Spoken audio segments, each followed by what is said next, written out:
context collapse. So what is context collapse? Well, to be all scholarly sounding, it's a phenomenon that occurs when a person has to deal with multiple types of audiences. This can be your friends, families, co-workers, bosses, colleagues, etc., etc. But first, let's look at this word context. It's kind of this idea that stuff around it changes how it means or helps define what it means. You encounter this a lot when you're reading a book and you don't understand a word. Teachers even say, use context clues to help you understand what the word means. So what are they actually saying? They're saying, use the words that you do know to help you understand the words that you don't know. Sometimes even a word will have more than one meaning. Take sense.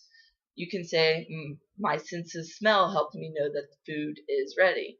On the other hand, you can say his sense of guilt made him feel self-conscious. So now that we know what context is, why don't we look at what context collapse really means? Well, consider how you talk with friends. I know this doesn't apply to everyone, but cussing is pretty common amongst the younger generation.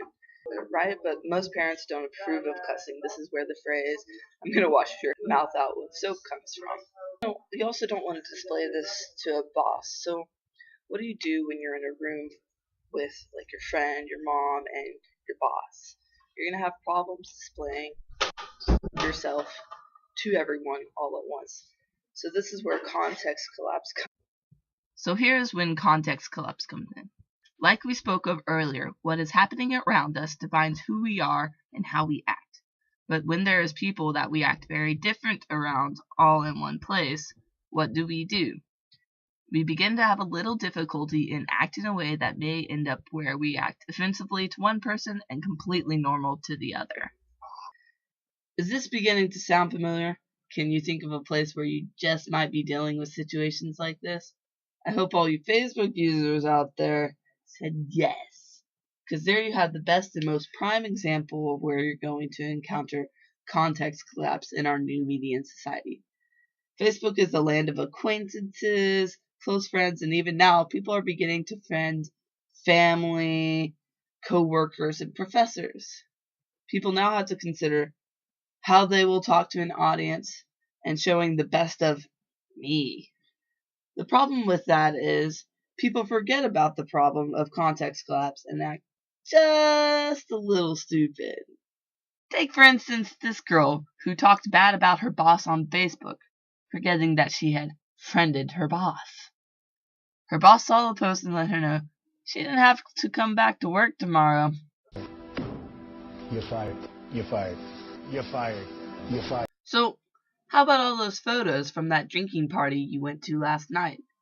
You uploaded all of them and, yep, every one of your friends tagged you in theirs.